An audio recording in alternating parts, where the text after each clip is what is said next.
Good afternoon, everyone, and welcome. My name is Alisa Slazinska, and I work for the City of Chicago Department of Business Affairs and Consumer Protection, BACP.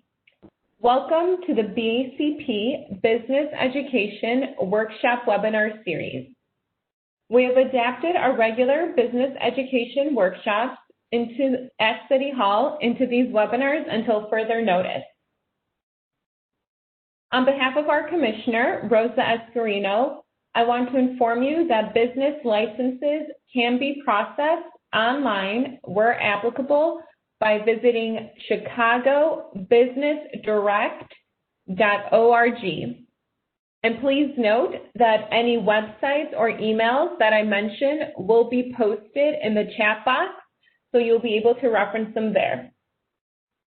If you are part of the BACP Entrepreneur Certificate Program, you can get credit for joining this webinar by sending an email to bacpoutreach@cityofchicago.org. If you want to learn about the program, please visit chicago.gov/businesseducation.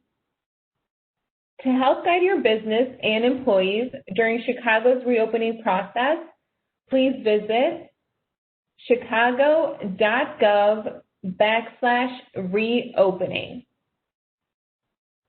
Also, BACP and the City of Chicago's Office of Emergency Management and Communications created Biz Emergency Alerts. You can opt in to receive targeted emergency alerts for the business community. If you are interested, please visit chicago.gov/Biz Alerts. And we encourage attendees to ask questions. Please use the chat box to send your questions to all panelists. There will be a question and answer session at the end of the presentation. And today's webinar will be How to Become Certified with the City of Chicago, presented by the City of Chicago Department of Procurement Services. And with them, we have Francisco joining us. Hello, Francisco. Hello, everybody. Thank you for joining us. So from here, as the representative for BACP said, I will be conducting the How to Become Certified with the City of Chicago webinar. My name is Francisco Nunez, and I am a certification and compliance officer working there in the certification specifically department. Now, take a moment to look at my direct email address is there, francisco.nunez, N-U-N-E-Z, @cityofchicago.org. Feel free to send me an email if you have any questions after this. So just to give you a quick overview about the Department of Procurement. The Department of Procurement Services is the contracting authority for the procurement of goods and services for the City of Chicago. We work together as a team and with our customers to guarantee an open, fair, and timely process by establishing, communicating, and enforcing superior business practices.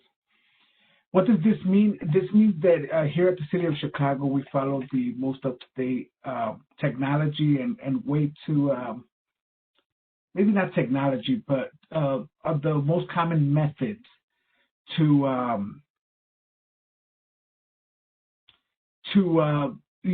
have a fair procurement process of either goods or services. Now, one thing I forgot to mention, let's save all the questions till the end, and we'll be sure to answer all of them. Okay, so when it comes to the certification department, the first thing we're going to talk about is what type of certifications do we offer. Here at the City of Chicago, we certify minority-owned business, women-owned businesses, veteran-owned businesses, businesses owned by people with disabilities. And then on the federal program, the City of Chicago also certifies disadvantaged business enterprise and airport concession disadvantaged business enterprise. We're going to get to specifics about each one of these certifications a little bit further down the presentation. So here at certification, just so you understand, this is exactly what we do. So because we are committed to providing information and resources and tools to assist you in the efforts to compete for City of Chicago contracting opportunities. As part of our mission, we also do, as I said, our certification program. Part of our certification program, we review new applications. Once you have been certified, you will then be required to submit annual no-change affidavits, and eventually every 5 years, recertification applications. And our group and our division will be in charge of that throughout your certification time, certified time, if this is the route that you qualify for. So additionally, the Department of Procurement also does the contract compliance with the negotiated contractual MWB, BEPD, and DBE participation goals. What does this mean? This means that if you are certified with the city and you are participating in a contract as a subcontractor or as a prime, we as the City of Chicago try to keep up as much effort to make sure that the primes or the certified firm is actually conducting the work and actually benefiting from being awarded this contract. We also set standards for contract participation for all types of certifications. And then we also try to assist you guys through other methods, which is through our website, which is www.cityofchicago.org procurement. And then when you are applying for certification, the website you're going to use is chicago.mwdbe.com. Okay, so now we're going to get a little bit into the reason why getting certified is so important. Being certified will give you visibility. Once you're certified, your firm is listed in a directory which is accessible to the general public, and it is hosted through our website at the City of Chicago that I mentioned earlier. This gives you a little bit of leeway, so anytime you go out there promoting that you're certified, this is an easy way for anyone to verify that what you are saying is true other than just presenting them your certificate.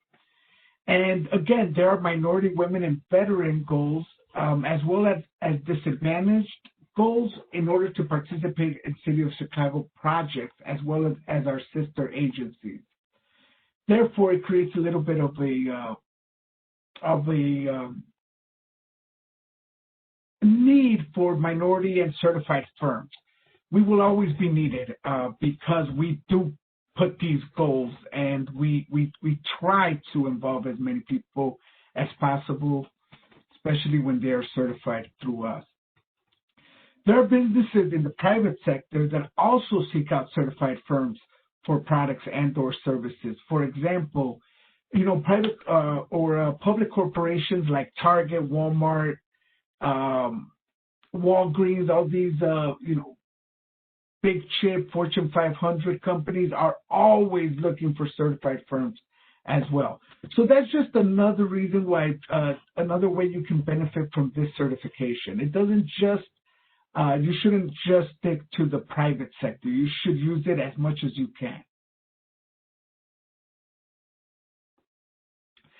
The City of Chicago has a target market program as well. This provides exclusive bidding to certified minority and women-owned business enterprise. So this would allow the business to take 100% of the contract because there would be no subcontractor goals associated with the project. Now, let me be a little clear on this.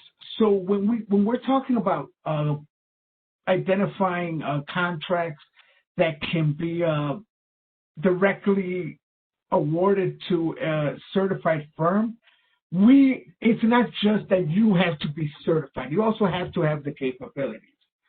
So this is more for like the certified firms that have been in business longer, maybe have the resources, bond capabilities, whatever the city of Chicago puts in their contract requirements. So, and the reason why I say that is because sometimes we have startup companies. For example, if I started a construction company tomorrow, can I run a construction company? Probably.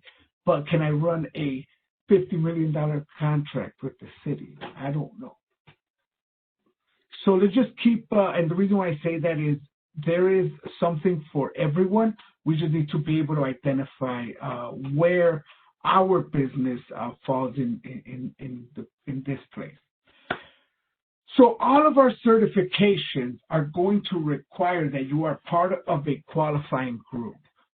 So part of a qualifying group would be African American, Hispanic, Asian, and when it comes to Asian, it has to be subcontinental Asian or Southern Pacific Asian.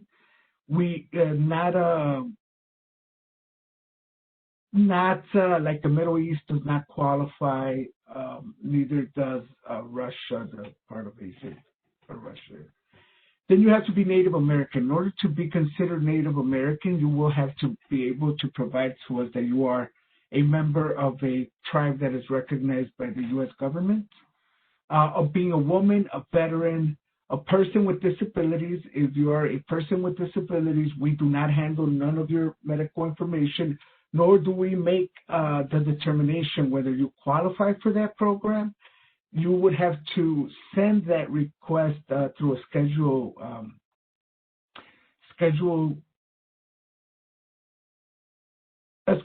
G and to the Mayor's Office of Peoples with Disability. Then they will let us know if you qualify as a person with disabilities. Not necessarily if you qualify to be certified, because we will still conduct that review. And then if you feel that you are an individual that has been a victim of social or economic disadvantage, we do have an option for you to fill out an affidavit of social disadvantage explaining why you personally have been discriminated against and why you would pretty much you have to prove that you have proved social and economic disadvantages. There are many reasons and many ways to do that, but again, this applies to you and only you know your story. Okay, veteran-owned business enterprise. A veteran means a person who has served in the United States Armed Forces and was discharged or separated under not dishonorable conditions. Right now, the regulations allow any veteran with a DD-214 or a DD-215 to apply for BEPD certification as long as they were not discharged dishonorably.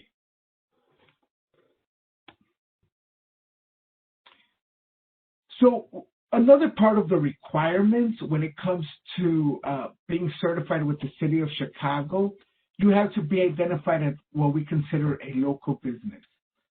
A local business, according to our regulations, is the principal place of business and majority of full-time workforce must be located in the following counties: Cook, DuPage, Kane, Lake, McHenry, or Will counties of Illinois. And this applies only to the MBE, WBE, BBE, and BEPD certifications. Remember, these certifications that I just mentioned, MBE, WBE, BBE, BEPD, are regulated through City Council ordinance. Now, if you are applying for DBE or ACDBE, which is Disadvantaged Business Enterprise, Airport Concessions Disadvantaged Business Enterprise, that is a federal program that is regulated by federal guidelines.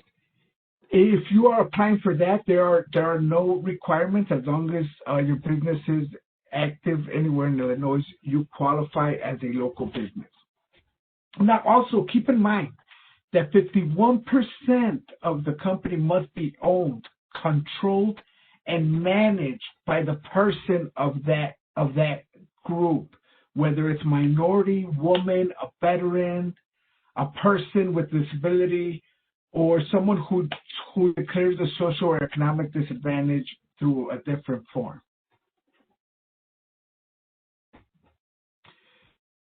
Another requirement would be size standards. So this requirement, our regulations require that for our local program, which is MVE, WPE, VBE, and BEPD, that gross receipts must not exceed $40.5 million averaged over 3 years for non-construction firms. Non-construction firms like consulting, engineering, architect, anything that has nothing to do with construction, that is going to be your size limit. And it is going to be averaged over 3 years. If you're making more than that, you would not fit our business size standards. Therefore, you wouldn't qualify for our program. Now, if you are a construction company, the size is a little bit different. And we go by SBA size standards. And so every depending on what you do, it might be different. The two size standards at the moment are either 16.5 million over an average of 5 years, or 39.5 million. No, I'm sorry, 39.5 million over an average of 5 years. Again, these are requirements by regulation. If you are above these, you will not qualify. Now let's jump to the DBE portion, which is, again, regulated by the federal government. This has a different size standard. Your gross receipts over an average of 3 years cannot exceed 23.98. What does that mean? That means that if you're averaging more than 23.98 in an average of 3 years, 100% that you will not qualify for the program. Now, there are some exceptions to this rule. If for some reason the type of work that you do has an SBA size standard that is less than 23.98 million, that number will be the determining factor. So I'll give you an example. Electrical contractors, SBA size standard, it's 16.5. Therefore, any electrical contractors for DBE, their SBA size standard would be 16.5. But this is a lot of detail that we don't need to discuss right now, but I'm just giving you guys an example of how it is different. Now, if you are at ACDBE, that is a whole different size standard, which is 56.42 million averaged over 3 years. So that's a really, really high number. We also have personal net worth standards. What does this mean? This means that the owners of the company have to be considered to be disadvantaged. So depending on the type of certification you are applying for, these standards will be enforced. So for example, for our MBE, WBE, VBE program, the threshold only applies to construction companies, and it is currently 2,352,514. This is evaluated annually by the City of Chicago, so usually we account for inflation, so later on this year that number might change a little. What does this mean? This means that if you, as the primary and qualifying owner of a firm who is seeking certification in construction, have assets that are worth more than 2,352,514, that means that you would not qualify for certification. Now, if you are doing non-construction, there is no personal net worth requirements, none. So you could be a billionaire and still be certified. Of course, you wouldn't do it if you were a billionaire. But if you are seeking certification as a DBE and ACDBE, again, the federal program, the threshold applies to all people seeking certification, and that is currently 1.32 million. If your adjusted net worth is over 1.32 million, you will not qualify for Disadvantaged Business Enterprise and Airport Concessions Disadvantaged Business Enterprise. The calculation of the personal net worth will exclude the value of your primary residence and the interest in the certified firm. So that helps alleviate, a lot of the value that sometimes minority owners or qualifying owners for certification may restrict them from meeting these personal net worth standards per se. Okay, so in order to be certified, you need to be a legal entity. So what type of legal entities are you able to certify? We have the sole proprietor. This is typically when you're using your social security number as your tax ID for your business. In order to use this method, please be sure that you have an assumed name certificate.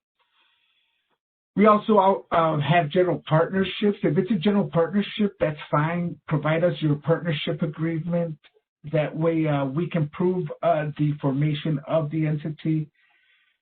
Typically, most certified firms are corporations or limited liability companies. But first, a corporation. If you are a corporation, we know that the corporations are treated as an entity completely separate from the shareholders. Therefore, it allows others to invest in the business without being liable for the debts of that business. If you do have a corporation, when you do submit your application, we are going to need all of this information.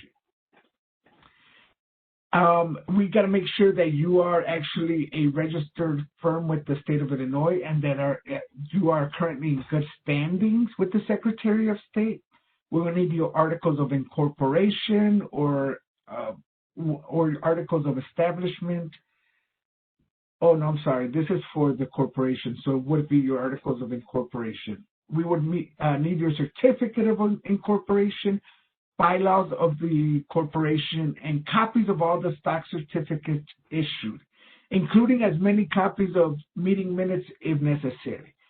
Now that I said all that, it sounds scary, but if you have a small firm that does not have all of this, don't worry. We understand that there are small firms that have no need for all of this. But what we do need for sure is we definitely need to make sure that you are in good standings with the Secretary of the State of Illinois. You definitely have to have your articles of incorporation, and you have to be able to prove that you are the sole owner. Now, if there have been many ownership changes, the copies of the stock certificates become all that more important, as well as the meeting minutes and bylaws. So again, keep in mind that as I'm giving this information, it is your job to try to figure out how this applies to your business. Because if you're a newer business or a smaller business, some of this stuff might not even apply to you. So we also have limited partnerships. So again, you would need an assumed name certificate or certificate of limited partnership. These are rare, but if you do have one, the certification it's available. And this is the other one I was talking about, limited liability company. Partnerships that have a managing member and partners. Okay, so if you have an LLC, we need your articles of organization and your operating agreement. Again, if you are a sole member LLC, you're working by yourself. We understand that you might not have an operating agreement, but the articles of organization and making sure that you're in good standing with the Secretary of State are a must. Okay, so now that we've gone over pretty much all the basic parts of the requirements to be certified, we're going to get into the details of what is required in the application a little bit further down. But this is an important a part of it. it only applies to people who want to be certified as a supplier. If you are if you are trying to be certified as a supplier of goods, the way that we define a supplier is as follows. A supplier must be a regular dealer for which is a firm that owns, operates, or maintains a store, warehouse, or other establishment in which materials, supplies, articles, or equipment are bought, kept in stock, and regularly sold or leased to the public in the usual course of business. What does this mean? This means that in order to qualify as a supplier, you must be able to go into your inventory and get the item that your customer is requesting. So now we're going to talk about a little bit of something that is also, you may be a distributor.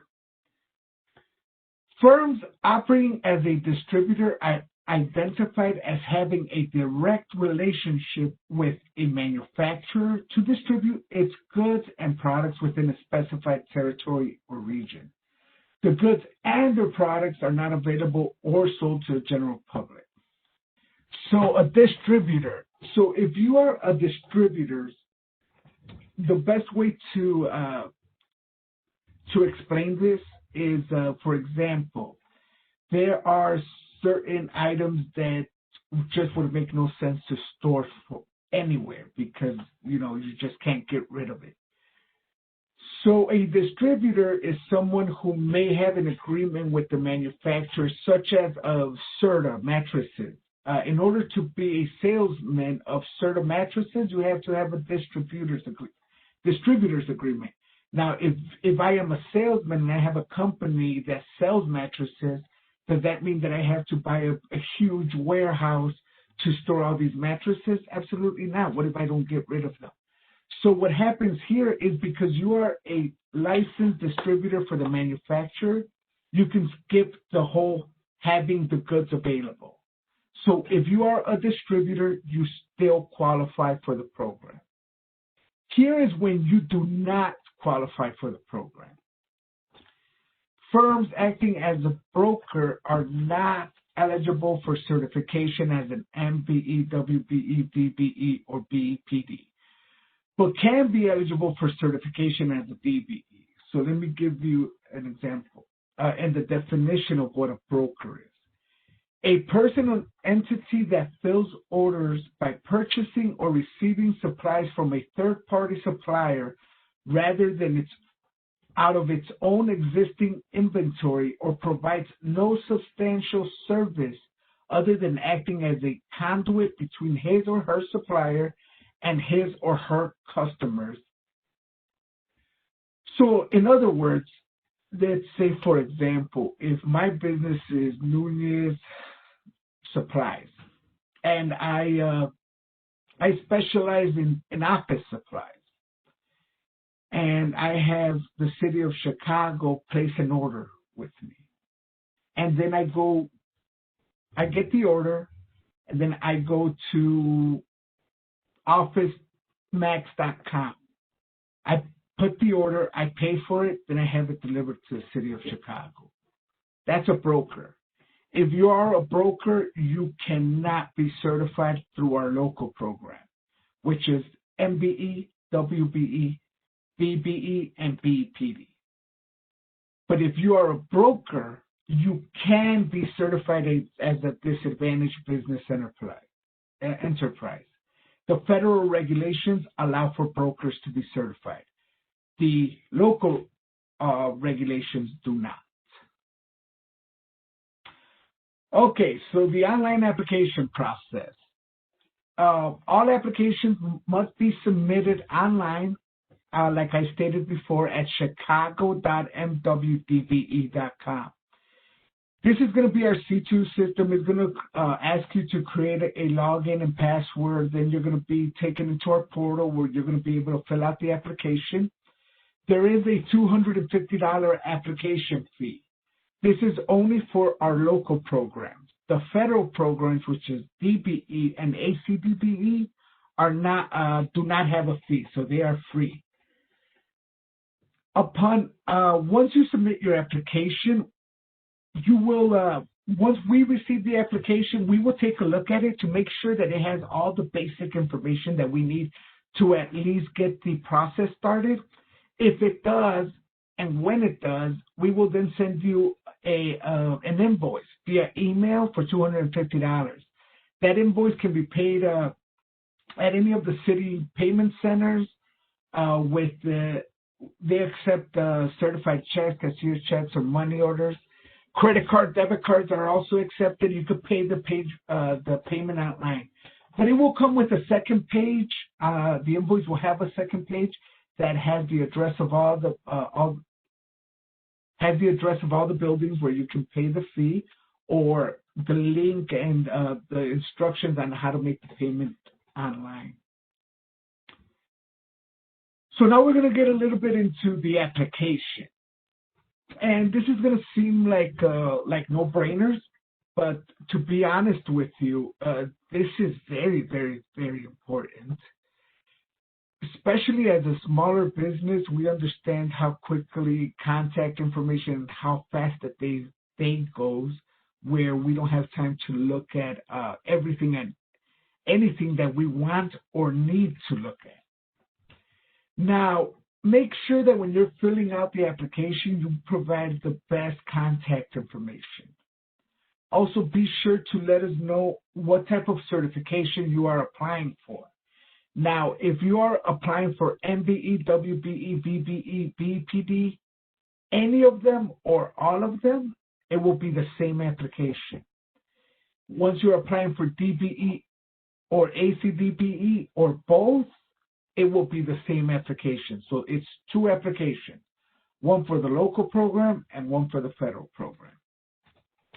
Remember, I mentioned earlier that BEPD requires a Schedule G form. If you are applying for BEPD, please be sure to submit that to the Mayor's Office of People with Disability. For BEPD, you can also, if you are a disabled veteran, you can also submit your disability letter from the VA, and we can take that in lieu of a Schedule G. Now, remember again, DBE requires that you provide a DD-214 and or a DD-215. If you have one, you'll know what it is. Your ownership information. Very important to let us know who owns the firm and what percentages are for each one of them. We're going to need employee information, facility information, financial information, licenses. Okay, some industries are highly regulated. So if your industry requires licensing, you must have licensing. If you do not have the licensing, you cannot be certified.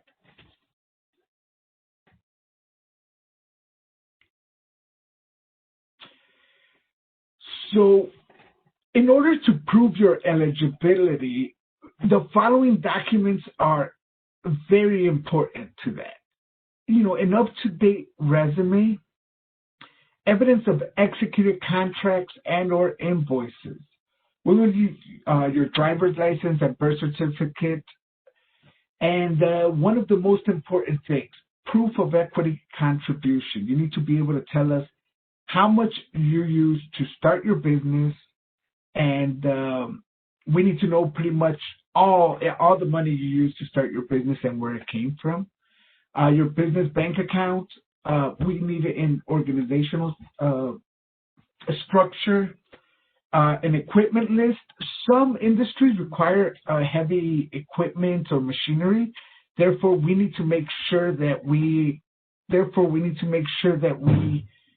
know that you have the adequate equipment and tools to conduct the work that you are doing. And a lot of times, sometimes we have to finance, so proving your eligibility can be pretty much done through loan documents as well.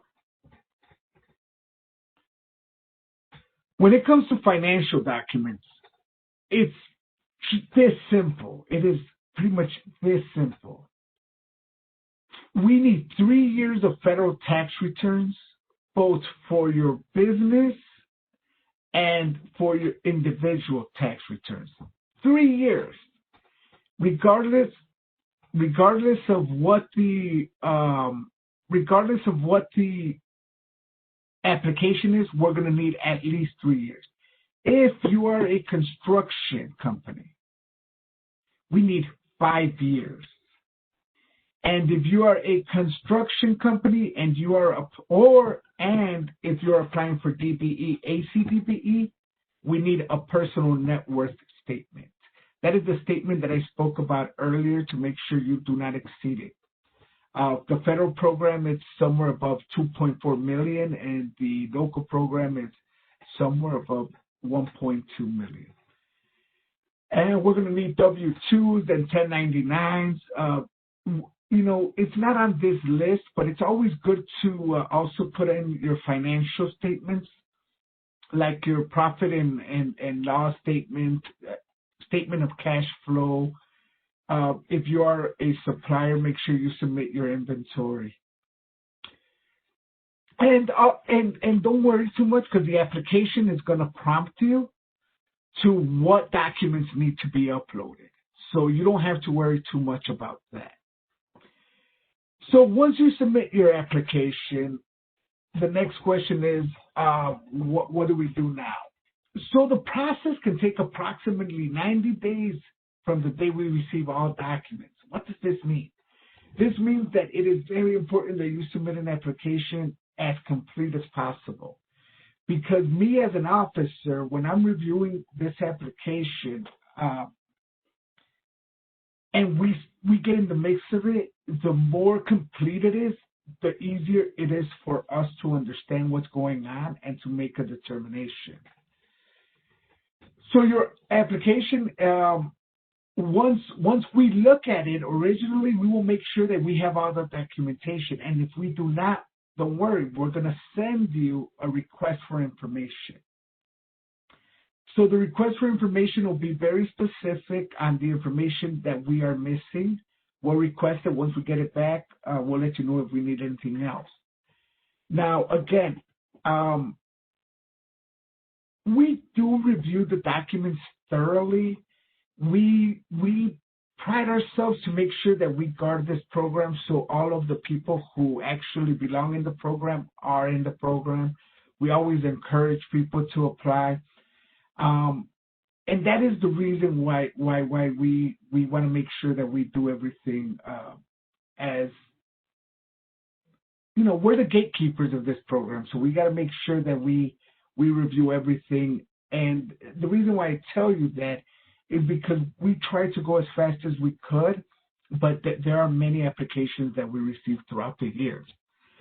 Now, if you are a construction company, manufacturing company, trucking company, supplier or distributor, or you are simply applying for DBE or ACDBE, a site visit will be required. Right now that we are in the COVID-19 pandemic, we are doing everything via the internet. Therefore, there is no face-to-face site visit, and as it comes to certification. But we'll see how 2021 goes and when all those restrictions are lifted. So know that once they're lifted, it might be face-to-face. So we have what we call the expedited process. I really don't necessarily like the word expedited because it does not mean that it's going to take us less time to review your application. It just means that we are going to require less information from you, less information proving your business. And if you are already not certified with these two agencies, just know that you do not have to be certified with them in order to apply with us. But if you are certified with the Chicago Minority Supplier Development Council or the Women's and Business Development Center, then you are eligible to submit what we call an outside application.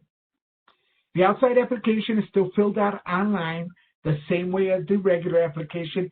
It just, again, requires less documentation. And the reason for that is that we are taking into consideration that these two entities have already done a thorough review of your business and have determined that you qualify in specific areas that we no longer have to verify as strongly as we normally would. So once you are certified, all vendors must maintain their certification by submitting an annual no change affidavit. What the annual no change affidavit does, it allows the city to make sure that we update any type of changes that are coming up in your business. And if there are no changes, it just helps us verify that there are no changes, hence the no change affidavit.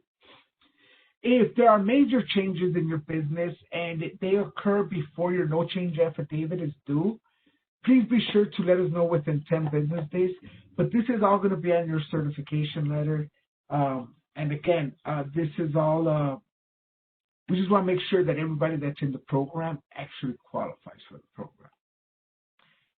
Now, every 5 years, you must submit what's called the recertification application.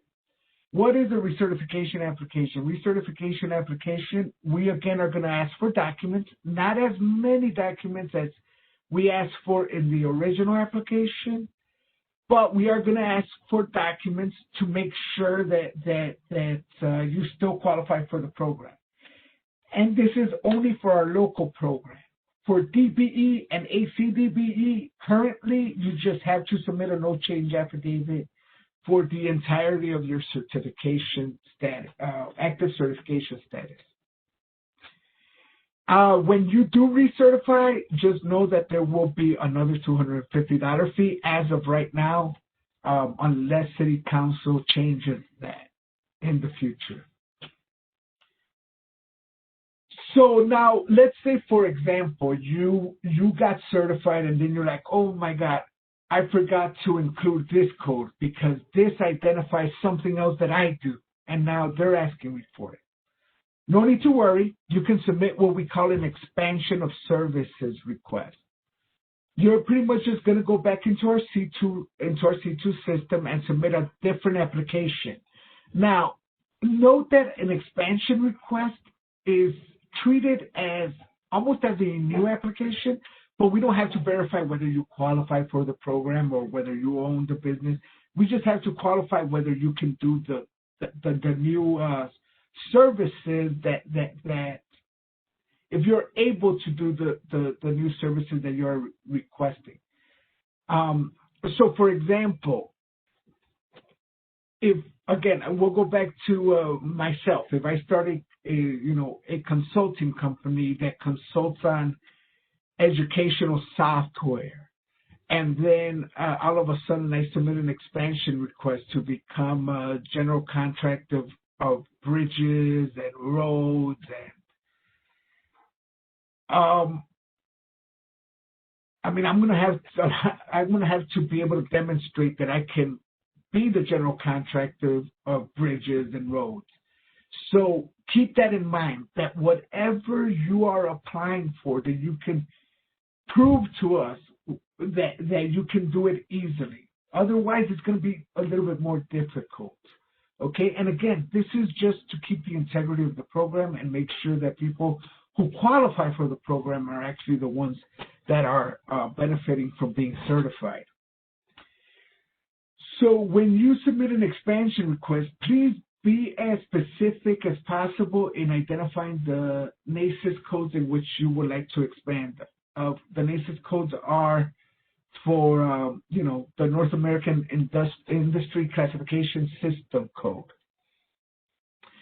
Along with the identification of the codes you are applying for, be sure to include all required licenses if different from what you are already certified in, a copy of contracts that demonstrate that you are actually actively working in that industry, if there are additional insurance requirements, resumes, employees, all of that. So as much information, again, that can prove that you do the work is going to be necessary for an expansion request. But the reason why I got into so much detail there is because that's the same type of energy that you should bring to your original application. Make sure that what you are applying for is actually what you do. It's just going to make it easier for the officer to make a recommendation. When there is confusion, you know, sometimes it creates a longer wait time. Okay, so once earlier I made mention to our sister agencies. Our sister agencies are departments that are City of Chicago departments. But the reason why we call them sister agencies is because the Department of Procurement Services does not do the procurement of these agencies. So, for example, if you're seeking to get a contract with Chicago Public Schools, you need to contact their procurement department. So these are all the departments that we consider sister agencies because they also accept our certification. Okay, so Chicago Public Schools, Cook County. Cook County is not really a sister agency because they are their own government body, but they accept our certification. And if you are certified with Cook County, we accept theirs. Chicago Park District, Public Buildings Commission, Chicago Housing Authority, Chicago Transit Authority, City Colleges, and the Navy Pier, and the Water Reclamation District, okay? And these are the numbers to their procurement departments. Again, remember that we are the only ones that certify, but these are just different departments that issue contracts and for their departments. Okay, now this is an important part, which is the top 10 reasons applications are denied. If you didn't pay attention to any of it, this is the part you want to pay attention to. These are the top 10 reasons applications are denied. So there are unsubstantiated or questionable ownership and control. Please be sure that you're able to demonstrate your ownership, not only by verbally saying it, but also by documentation, making sure that you have your articles of incorporation, your bylaws, tax certificates, you have proof of when you started your business, equity contribution. We understand that some companies were started many, many years ago, and that's okay. Every company is different. Just do what you can to provide as much evidence of all of this as possible. Remember when we talked about NACES codes? Here it is. It's an unclear description of critical functions and who is responsible. And who is responsible. So that's why it's so important that you are as specific about what you do as you can. Otherwise, it's going to take longer, or maybe you just won't qualify. We just need to be sure that we are as we submit a strong application when it comes to that. Okay, again, we're talking about ownership, right? Company cannot substantiate where and how startup funds expansion capital was initiated. Very important that as the qualifying member, you're able to demonstrate that you used your own money as startup funds and or expansion capital to do your business. Okay, if you received investment from someone else, you may still qualify. You just need to be able to tell us how, or sometimes Francisco Nunez gets a loan from his brother. That's okay, but we just need to know. Now, if you have outside employment, sometimes it could be a factor in your denial. This is a bigger deal when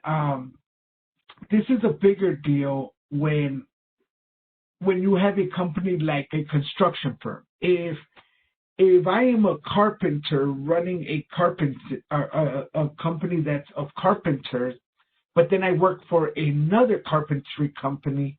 How can I tend to my business? So that's when it becomes an issue. Now, say I'm a carpenter during the day, and then at night I work on the side as a handyman. Maybe that's a good story. Who knows? Or I'm Francisco Nunez. I work for Amazon during the day, and at night I offer consulting services for computers. Right? So we understand at the city that people need jobs to survive, but depending on the type of work that you're doing, that can be an issue when it comes to certification.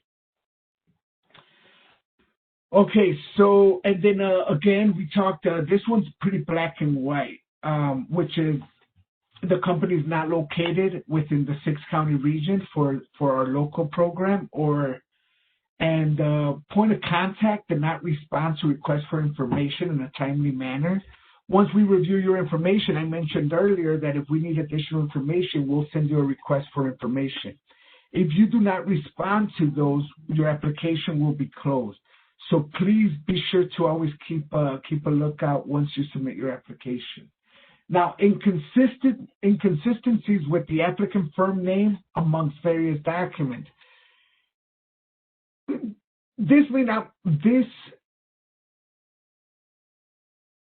Pretty much just make sure that whatever you're submitting to us is consistent to your company and your company need alone. It's not to you get mixed up services that are offered by different companies as if you are offering them. This has happened in the past, and it's, in a sense, sometimes fraudulent information that is submitted. So just make sure that there's no inconsistencies in the documents that you are submitting and that they are actually for your company. Sometimes problems with the contracts, they may be missing, incomplete, not signed or executed, or really there's just no proof that the work was ever done. We might have a contract, but there's just no proof that the work was done. Required documents like tax returns, and which is number 10, which we gave it its own line because it's one of the biggest things that the biggest reasons is people for some reason sometimes can't submit their tax returns. Just be sure to be able to explain why. So, for example, we understand that there's people that have no requirement to fill taxes because they just didn't make enough the year prior or whatnot, and that's okay. We have people who are retired who decide to open up a business. That's okay. Just let us know why. Now, one other thing that I want to mention here, which is something important. If you are a new business and you do not have 5 years of tax returns, 3 years of tax returns, because you just incorporated this year, so you have 0 corporate tax returns, that's okay. We understand that some of the information that we want is not something you're going to have. But we will need your individual tax returns. And again, unless you have a situation like not making enough to fill out tax returns, they will be necessary in order to complete our review. But at this point, I want to thank you guys for being patient and getting to the questions and answers portion. Before I turn it back to our host, I want to make sure that you guys understand that here we are, I'm here to help. Therefore, feel free to email me if you have any questions, and I'll try to give you the best answer possible. If I feel that it'd be best in a phone call, I'll give you a phone call rather than respond to your email. That way there is no waste of time. Thank you very much, and I look forward to answering your questions. Thank you so much, Francisco. That was a very thorough presentation with lots of good information. And we have a good amount of questions coming in, and we'll do our best to get through them. Like Francisco mentioned, if we don't get a chance to answer your question, please feel free to either reach out to him via email or you could send an email to bacpoutreach@cityofchicago.org, and we'll gladly forward the email along. All right, Francisco, first question is, does DPS reach out to us for the annual affidavit, or do we need to start this conversation every year? No, so the good thing is that we have our C2 system, which is our certification and compliance system.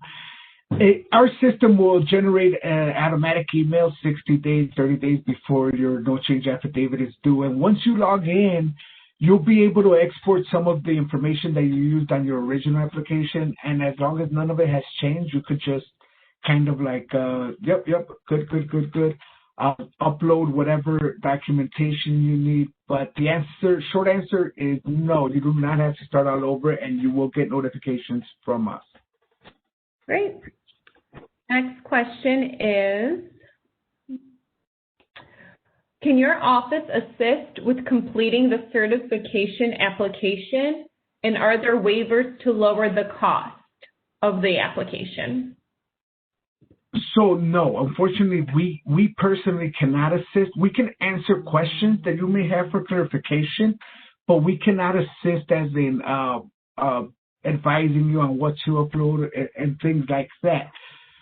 But if you go to our website, we do have a list of firms that we know can help you fill out your application. They include organizations throughout the city, both north, west, south, east, mostly chambers of commerce and some other neighborhood organizations. And when it comes to the fee, me personally, I don't deal with the waiver of fees, and I have never seen one because it is passed by city council. But that's a question. You email me directly, and I can email my manager to see what they say. And along with that question in offering assistance, how does someone know what is the best certification for them? Well, that's a very good question. In the certification world, it's insane. There's so many certifications out there, right? So I will tell you that when it comes to certification, the number one reason why people get certified is mostly because they are seeking to become part of a government contract.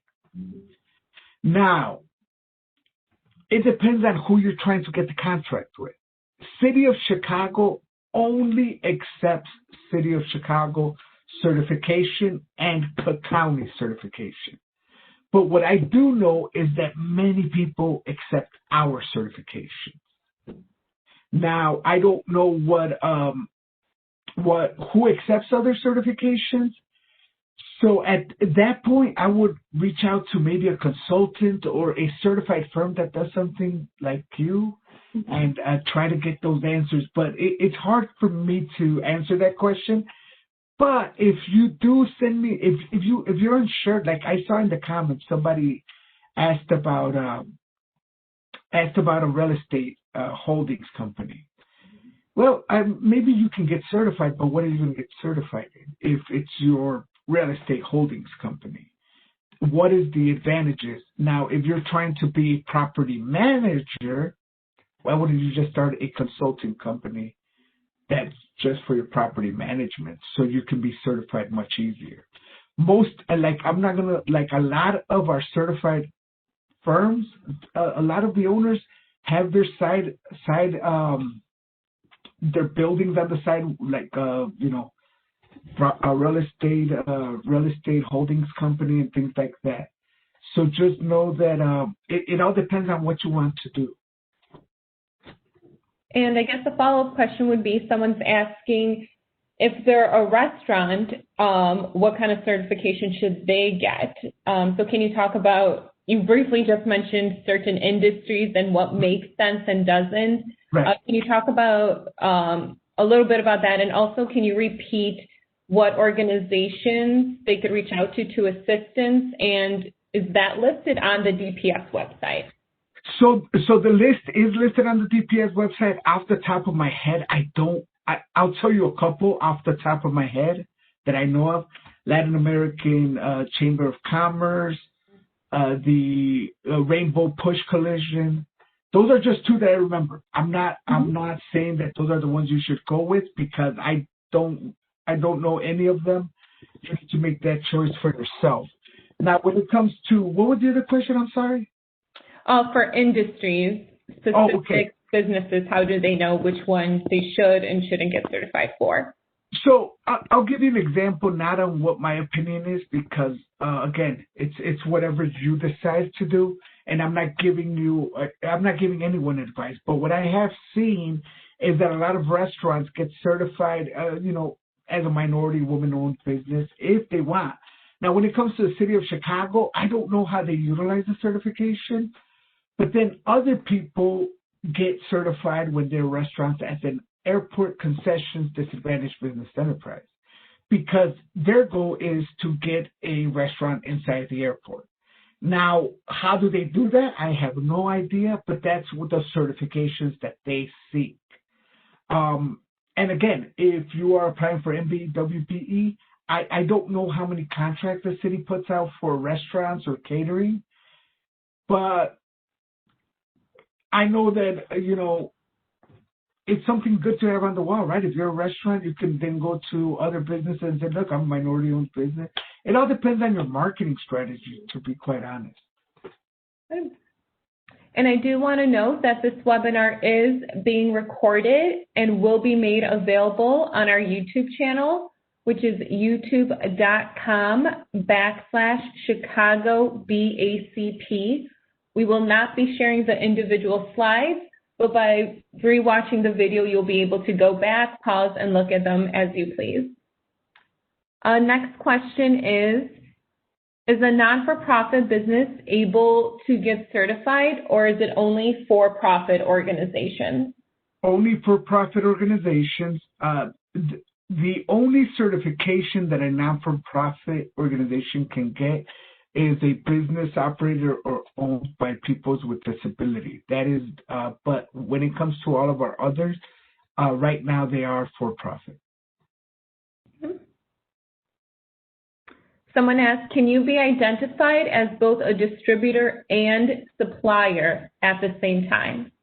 Well, yes, and if you are a distributor and or supplier, the NACES codes are the same. They're the same. As long as you're not a broker, you would qualify under the same NACES codes. And you briefly talked about this, but can you again say what would be the difference for someone getting certified with the city of Chicago versus getting certified federally or at the state level? What advantages and disadvantages? Okay, so for example, I'll give you an example. So if you get certified with Cook County or the city of Chicago, you can use them either or, right? So the city of Chicago certification, I know, also helps expedite the state of Illinois certification.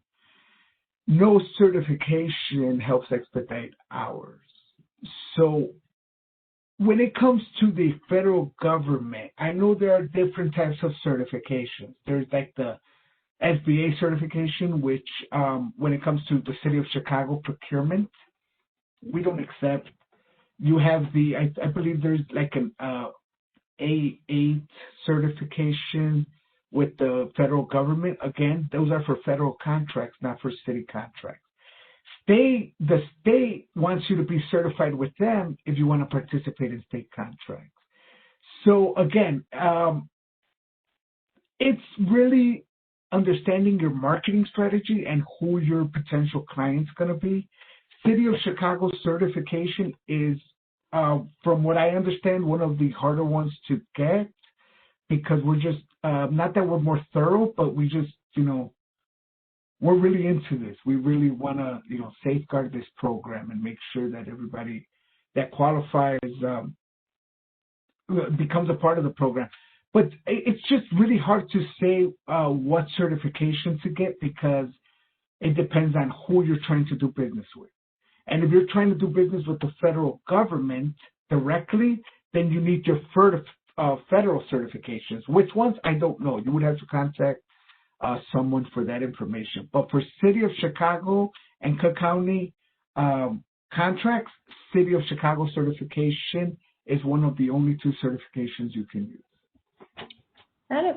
Our next question is, can you apply for more than one, for instance, women's and disability? Yes, yes. So, for example, we have firms that are certified as minority, woman, veteran owned businesses who are disabled, and they're also certified at DBE, ACDBE. Everything you qualify for, you can apply for. Great. Can a social service entity apply for the BEP certification as a minority and women-owned business? Say that one more time, I'm sorry. Sure. Can a social service entity, like a not-for-profit, apply for the BEP certification if they are a minority-owned, women-owned entity? If they are a non-for-profit and they're being operated or controlled by a person with disability, they can apply for that one only, not for minority or women-owned. There just is really there's no value of that certification for a non-for-profit. And really quickly, I do see a couple business licensing questions coming in. I do want to say that we are still processing business licenses just online. You can go to chicagobusinessdirect.org to apply for a business license. And also that website has a contact form if you need assistance for applying for a license or figuring out which one works best for your business. Next question is, do we still need 3 years federal tax returns if you are a new business? No. No, just whatever you have. Mm-hmm.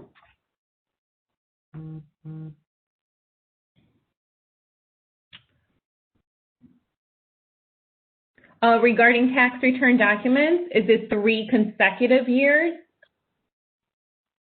Yes, the last 3 consecutive years. Mm-hmm.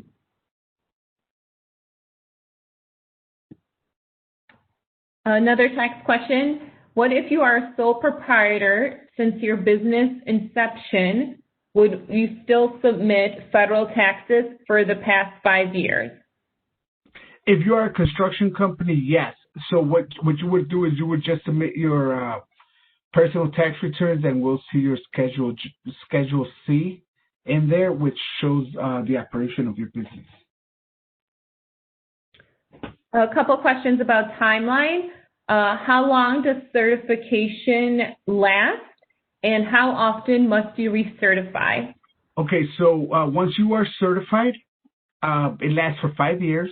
The first 4, you will submit an annual no change affidavit. The 5th, you will submit a recertification, and the timeline starts all over. And once again, to clarify for the tax returns, if you are a new business, do you need 3 years of tax return, or is it whatever you have? Yes. So if I incorporated in 2018, I can expect 2017 tax returns. And sometimes maybe not even 2018, depending on whether you were in startup and you received no revenue. Question is, if you have a company that has dual services, such as property management and construction, does that fall under construction? Yes. So that's a very good question. So let me be clear. If you are wondering what is construction, if the NACIS code that you are applying for starts with 236, 237, or 238, that is construction. And yes, if you have a NACIS code that is construction and all the other ones that are non-construction, you follow construction guidelines when it comes to tax return requirements. When it comes to startup capital, do lines of credit obtained by the owner count? Yeah, absolutely. Anything that shows that the owner used its own personal interest to start the company, that's what we need to see. We need to make sure that the owner is true and real, per se. Mm-hmm. Where do you find the NAICS codes specific for Illinois and Chicago?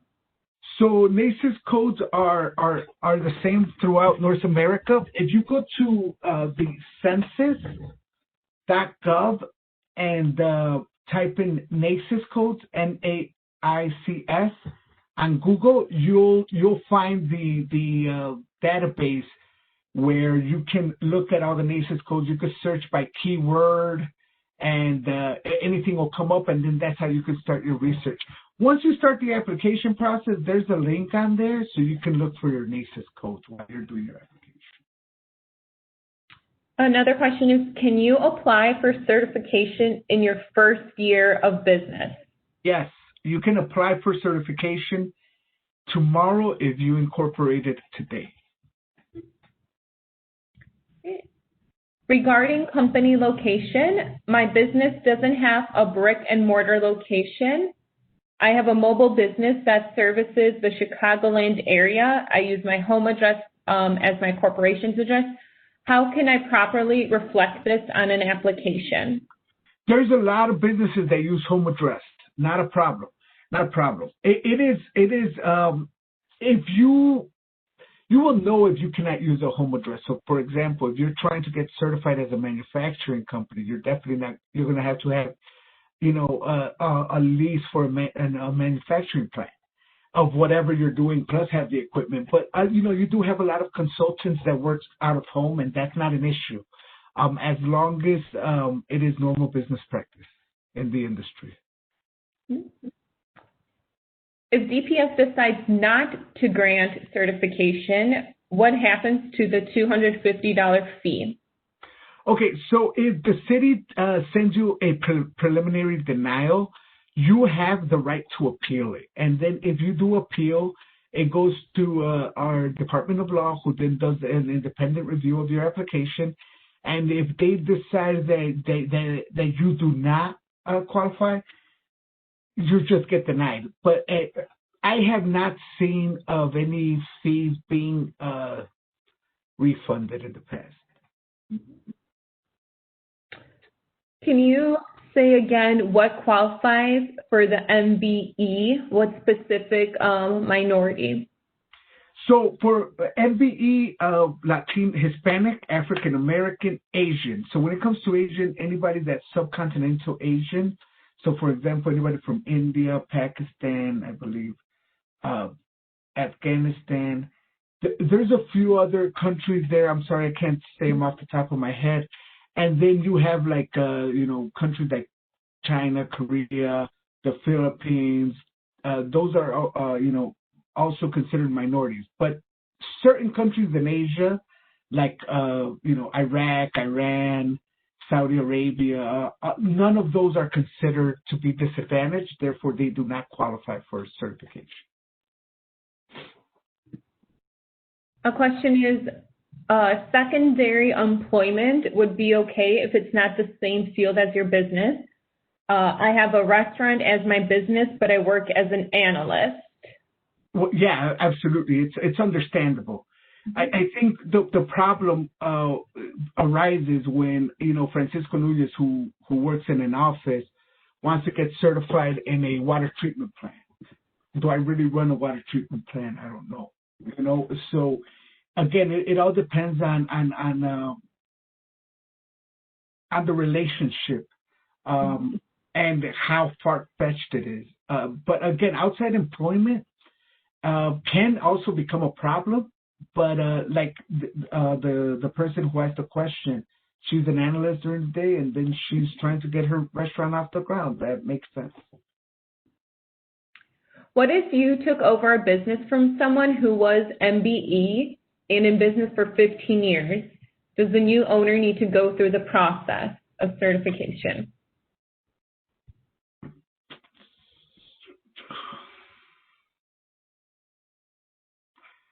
You know what? For that person, I recommend that you email me directly. But just for the purpose of answering the question, if a qualified individual buys a business that is certified from a qualified individual, then I believe you could just submit a change of ownership. But if there are any issues, then I believe that we will require a new application if there are major issues. Okay. Next question. Do you envision it being a problem with the business name being different than the LLC name on a bank account?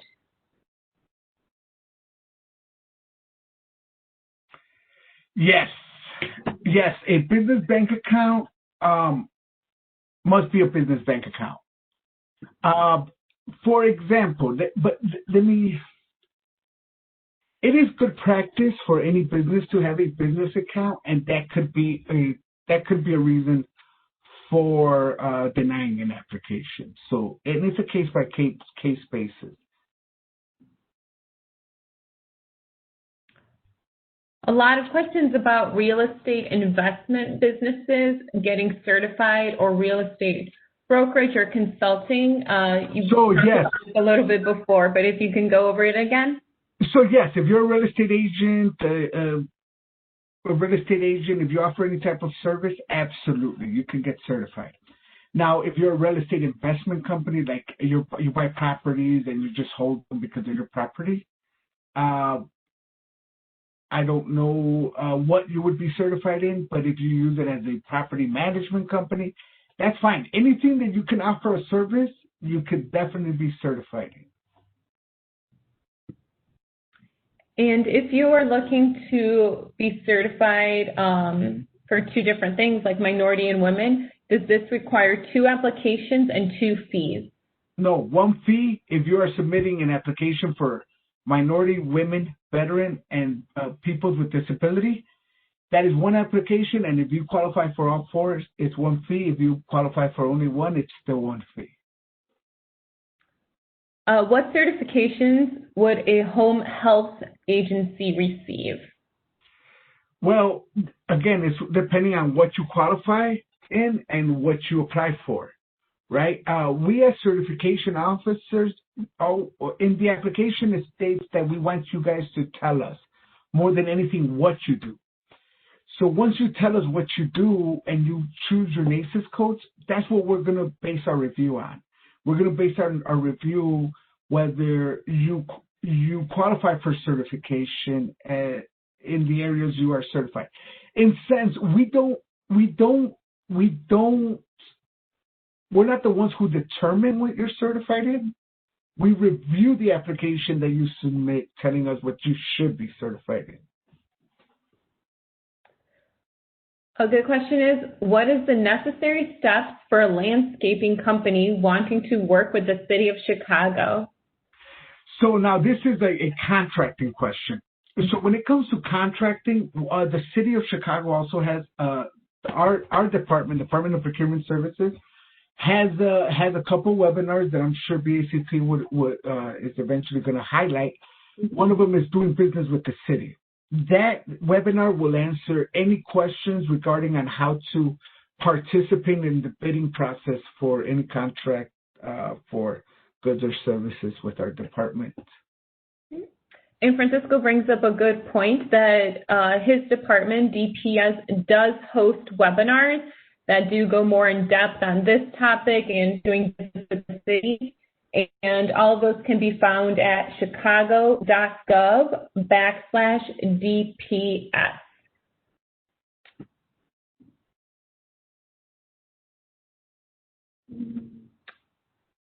Question is, what are the 6 regions included in the certification?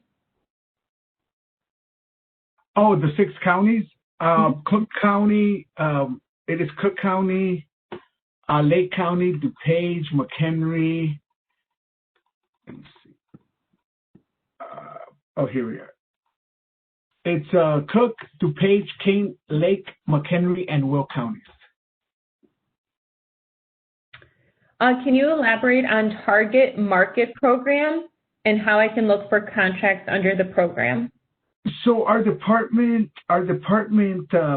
keeps a very updated list of all of our outstanding contracts that are currently out for bid, and I invite any business owner to go take a look. The ones that are target market are definitely labeled as target market, so I would invite you to look at those. I can't really get into specifics on what to expect or anything like that because that's way above my pay grade. So in order to get up-to-date information on potential contracting opportunities, I always invite our business owners to visit our website. And remember, if you have questions, there are simple links there where you can submit a question either by email or a phone number you can call.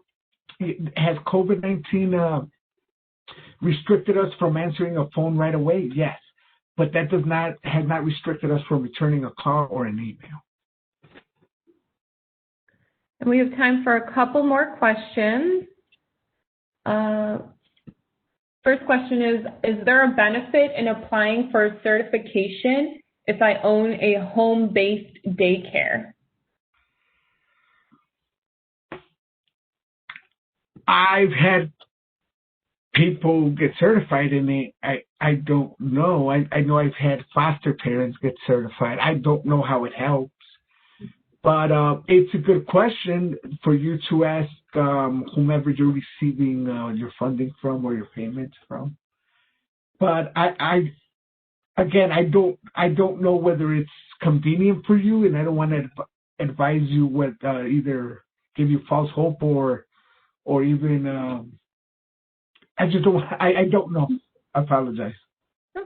And final question will be, if you started your own company with a line of credit, does that disqualify you? No, I mean, as long as you're the guarantor of that line of credit loan, it shows that it is your money. You signed for it. It is yours. You're going to repay it. So, no, that would not be a problem. So that does conclude the Q&A portion. There were a lot of questions that did come in. So for those questions that did not get answered, Francisco very kindly is offering his email to those. It is francisco.nunez@cityofchicago.org. That is posted in the chat box for you guys to reference. Obviously, the website to the Procurement Service Department is chicago.gov/DPS. And once again, this webinar was being recorded and will be made available on our YouTube channel, which is youtube.com/ChicagoBACP. Once again, Francisco, thank you so much for joining us and giving a very, very important and thorough webinar. Thank you. Thank you, guys. Yep, have a good one. Thank you so much.